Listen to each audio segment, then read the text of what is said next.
Hello everyone, today we're going to learn how to make a basic website with HTML and CSS. The first thing we need is to type the doctype HTML. Then we're going to surround everything in the basic HTML tag. Then we're going to start with the head tag. This is where we're going to have the title. And we're just going to type in hello world. And then we can check and you see the title has updated to hello world. Then we're going to start with the body tag. Inside the body, we're going to have a heading, which is going to say hello.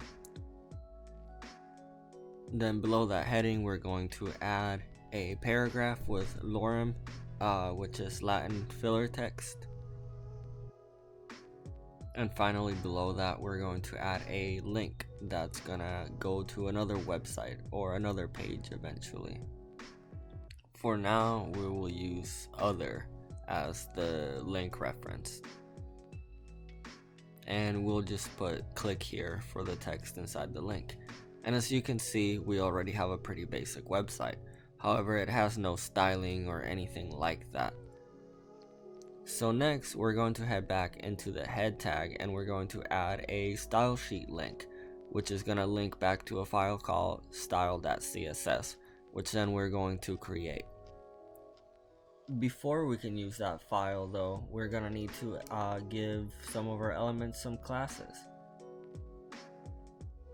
First, we're gonna start with the header and we're just going to call it header. So actually first we're going to wrap everything in a div and we're gonna set the class to container, and then we're just going to grab everything that we have in the body and put it in there. This is going to be mainly for margins, but then we're just going to jump right into the CSS and we're going to start with that container class.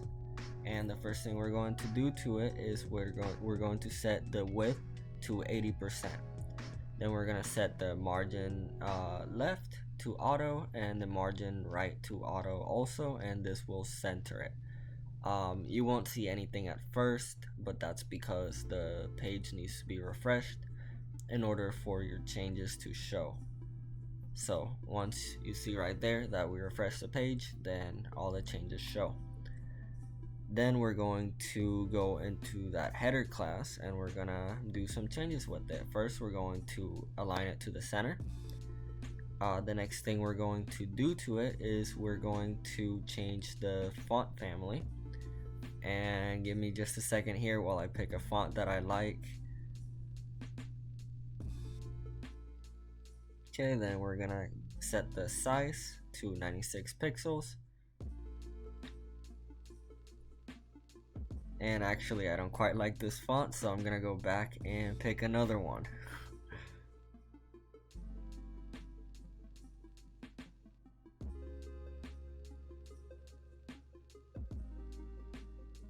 And again, just bear with me here.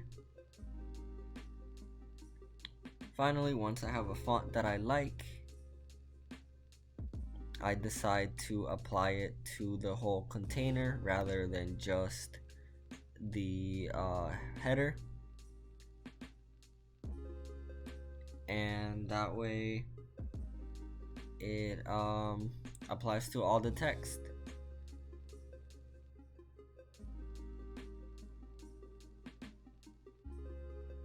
Right, so next we're going to add a class to the paragraph and we're just gonna call it text body. And we're also gonna add a class to the link and we're just gonna call this one button.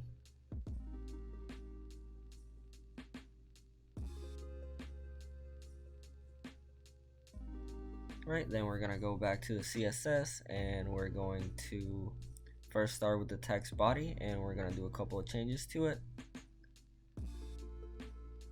First being, we're gonna set the font size to 18 pixels just so it's a little bit bigger and more readable.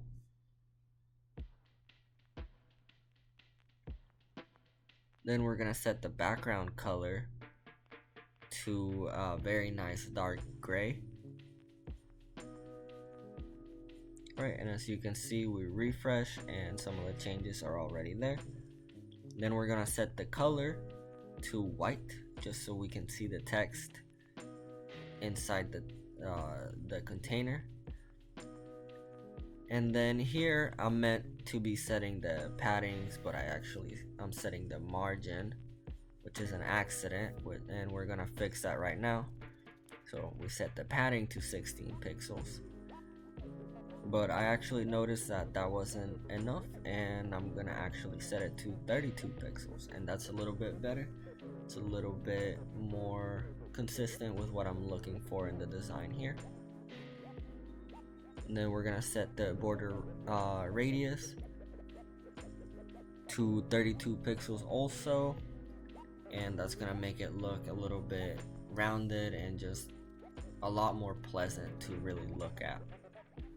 Alright, and the last thing we need to work on is the button. So for the button, we're gonna start by setting the width to around 50%.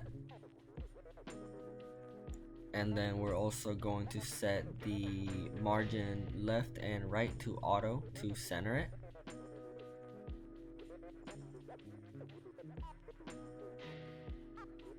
And then we're just going to set the padding just to get the text inside the button a little bit better. And then we're gonna set the font size. And as you can see, there's a bit of an issue here. It did not get centered as we were expecting. So what we're gonna do is we're gonna get rid of that width and the margins. And to fix this issue, we're going to go back to the HTML and we're going to make a new div, and we're going to put the link inside it, and we're going to give it a class of button container, and we're going to go right back to the CSS where we're going to add an entry for the button container, and then we're going to give it a display of flex. Then we're going to justify the content to the center, and this should actually allow the button to be in the middle, and as you can see, the button's in the center again.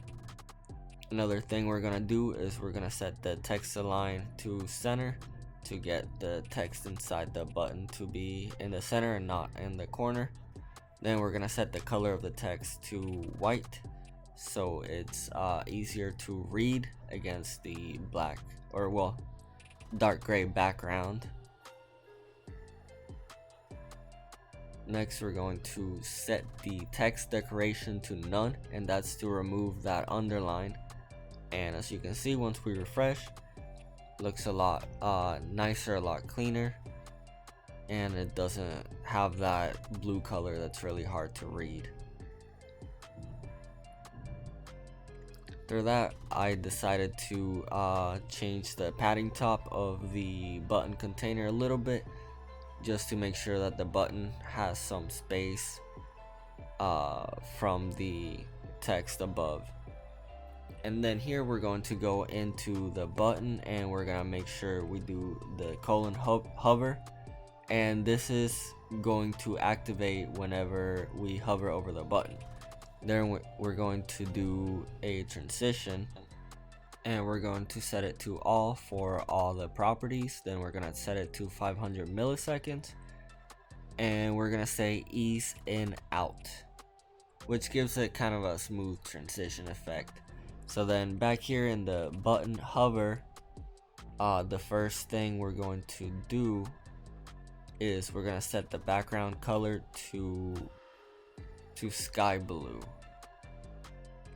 And as you can see, once we refresh, when we hover over the button, the animation already takes place. So next we're going to set the color to black, just so that the text can be read better once the background color changes. And we're going to set the transform to translate, which means to move it.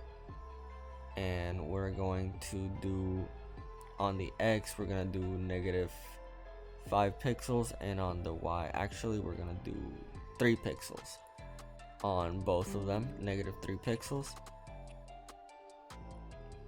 And as you can see, it moves a little bit whenever we hover over it. Then we're gonna add a box shadow, which is gonna add a nice shadow underneath the button whenever we hover over the button.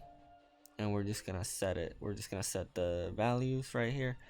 All these numbers are really arbitrary. You can do whatever you want. You just have to play around with them a little bit and see what looks better. And as you can see, that's exactly what I'm doing here. Okay, so once we have everything set, we're gonna reset the page, and as you can see, whenever we hover over it, it moves a little bit to the top, and then we got that nice shadow underneath. So we're just gonna adjust the values a little bit just to really get it exactly how we want it.